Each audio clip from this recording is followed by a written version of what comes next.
মৰমৰ ছাত্ৰ-ছাত্ৰীসকল সংখ্যা আৰু গণনা চেপ্টাৰৰ আৰু কেইটিমান কোৱেশ্চন আমি আজি সলভ কৰিম। এই কোৱেশ্চন কেইটাৰ ভিতৰত প্ৰথম কোৱেশ্চনটো তোমালোকৰ এনেকৈ দিয়া আছে। এইটো এনে এটা ক্ষুদ্ৰতম সংখ্যা উলিওৱা যাক এটা যুগ্ম সংখ্যাৰ লগত যোগ কৰিলে বা ইয়াৰ পৰা বিয়োগ কৰিলে এটা অযুগ্ম সংখ্যা পোৱা যায়। এনে এটা ক্ষুদ্ৰতম সংখ্যা উলিওৱা যাক এটা যুগ্ম সংখ্যাৰ লগত যোগ কৰিলে বা ইয়াৰ পৰা বিয়োগ কৰিলে অযুগ্ম সংখ্যা পোৱা যায়। এটা যুগ্ম সংখ্যাৰ লগত যোগ কৰিলে আচ্ছা যুগ্ম সংখ্যা তোমালোকে ভালকে বুজি লোৱা। যুগ্ম সংখ্যা যিকোনো এটা যুগ্ম সংখ্যা তোমালোকে ধৰি লোৱা। ফৰ এক্সাম্পল যুগ্ম সংখ্যা মই ধৰি লৈছো 8। আচ্ছা 8 ৰ লগত যদি আমি কি যোগ কৰিলে যদি আমি 0 যোগ কৰো 8 হ'ব।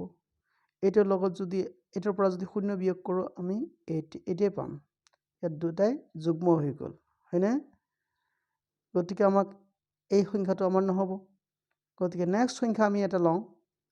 তোমালোকে চাবা 8 যে আছে 8 ৰ লগত যদি আমি 1 যোগ কৰো তেনেহলে আমি 5 কি পাম? ও মাই গড আছামিজ।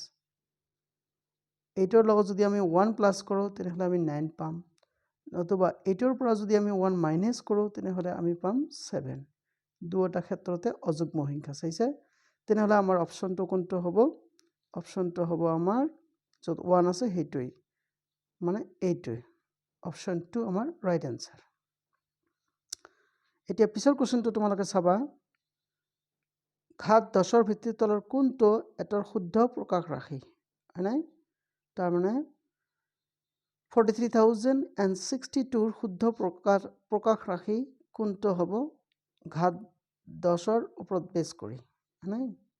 তাৰপিছত আমাৰ সংখ্যাটো কি আছিলে? 43,062। কেনেকৈ কৰিবা? 43,062 এইটো আছিল না। আকৌ এবাৰ চাই লোৱা যাওক হয়নে নহয় কথাটো। 43,062 ঠিকই লিখা হৈছে। খুব ভালকৈ লিখিছো ৰবা। আমি ভালকৈ লিখিছো।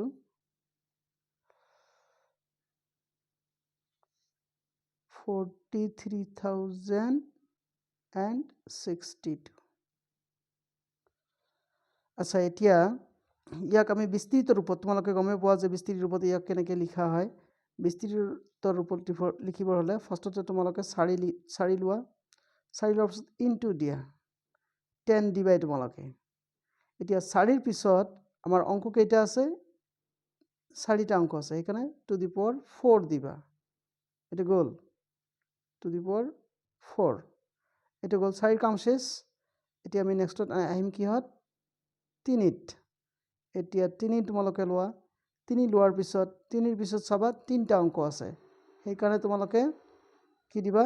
10 টু দি পাৱাৰ 3 তাৰ 10 কিউব। তাৰ পিছত আছে তোমালোকৰ 0। 0টো লিখাৰ দৰকাৰ নহয় তথাপিও যদি তোমালোকৰ অপচনত থাকে তেনেহলে এনেকৈ লিখিবা 0 ইনটু 10 ৰেজ 2 আৰু 10 স্কয়াৰ কাৰণ 0ৰ পিছত দুটা অংক আছে। তাৰ পিছত তোমালোকে ল'ব পৰা 6 ল'ব পৰা মানে ল'ব লাগিব 6 ইনটু আচ্ছা ইয়াত কি থাকিব 10 টু দি পাৱাৰ 1। কিয় 10 টু দি পাৱাৰ 1 হ'ব? কাৰণ আমাৰ 6ৰ পিছত এটা অংক আছে আৰু লাষ্টত আমাৰ আছে কি 2। তেনেহলে তোমালোকে লিখিবা প্লাস 2 ইনটু এবাৰ 10 টু দি পাৱাৰ কিমান দিবা? 0 দিব পাৰা। 10 টু দি পাৱাৰ 0 মানে 1। আচ্ছা আমি এতিয়া অপচনত চাম কি লিখা আছে। অপচনত এই চাইছা কি ধুনীয়াকৈ দিয়া আছে। অপচনত তোমালোকৰ এইটো 4 into 10 to the power 4 plus 3 into 10 cube plus 0 into 6। আচ্ছা 0 ইনটু 6 দিছে। চাবা দে ইয়াত 0 প্লাস 6 দিয়া আছে। 6 into 10 to the power 1 2 into 10 to the power 0 এইটোৱে হ'ব আমালোকৰ অপচন। গতিকে ৰাইট অপচন। এটা তোমালোকে আনসাৰ এনেকৈ লিখিবা। নেক্সট কোৱেশ্চনটোত আমি যাম। কি কৈছে নেক্সট কোৱেশ্চনটোত? 36,490 সংখ্যাটোত 6 আৰু 9ৰ অংককেইটা সাল সলনি কৰিলে পূৰ্ব আৰু নতুন সংখ্যাৰ মাজত পাৰ্থক্য আচ্ছা আমাক পাৰ্থক্য উলিয়াব দিছে যদি অংকৰ স্থান যদি সলনি কৰা যায় এটা আমি কেনেকৈ কৰিম ফাৰ্স্ট তোমালোকে সংখ্যাটো আগত লিখি লোৱা সংখ্যাটো আমি লিখি লৈছো 36490 আচ্ছা এবাৰ আমি কৰিম কি সংখ্যা দুটাৰ স্থান সলনি কৰিম তাৰ মানে কি ইফালে চোৱা 3 ঠিকে থাকিল 6 জায়গাত আমাৰ 9 আহিল 4 ঠিকে থাকিল 9 জায়গাত 6 আহিল 0 এটা বিয়োগ আমি কৰি দিম তোমালোকে নিশ্চয় গমই পাইছা এটা হল 36000 আৰু এটা আছে 39000 গতি এটো ডাঙৰ হেইকাৰণে এটো আগত লিখিব লগিয়া আছে ইকুৱেল টু 0 ৰ পৰা 0 বাদ দিলে আমাৰ 0 থাকিব 6 ৰ পৰা 9 না যায় গতিকে তোমালোকে ধাৰ কৰি লবা ইয়াৰ পৰা 4 ৰ পৰা 16 হ'ব 16 ৰ পৰা 9 গলে 7 ইয়াত থাকিলে আমাৰ 3 নাই 3 ৰ পৰা 4 আমাৰ না যায় গতিকে ইয়াৰ পৰা তোমালোকে ধাৰ লবা গতিকে 13 ৰ পৰা 4 গলে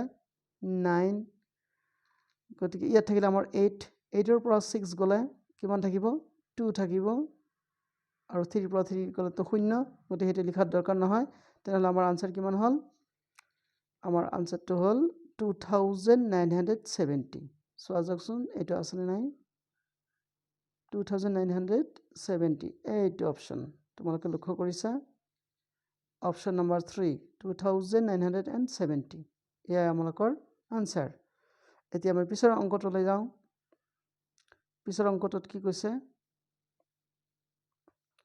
পিছৰ অংকটো তোমালোকে লক্ষ্য কৰিছা 80900 এইটো অংক ডেমিট 80905ক সংখ্যাত প্ৰকাশ কৰিলে পোৱা যাব 80000 আচ্ছা এইটো সচৰাচৰ বহুতে ভুল কৰে গতিকে তোমালোকে এনেকে লগালগ দাগ দি লবা দাগ দি লোৱাৰ পিছত এইটো হ'ব এককৰ স্থান once place tense place 100 place 1000 place ts 1000 হয়নে যেহেতু 80000 দিছে গতিকে তোমালোকে ইয়াত 80 লিখি লোৱা আগতে 80000 গল তাৰ পিছত 900 100 ৰ প্লেসত 9 লিখিব লাগিব আৰু তাৰ পিছত কি আছিল 5 মানে 5 একক মানে 1 ৰ প্লেসত 5 বহাম যেহেতু এটো জায়গাত একো অংক নাই শূন্য বহাই দিবা তেনহলে আমাক আনসারটো কি হ'ব 80905 সো যাকচোন ইয়াত কোড আছে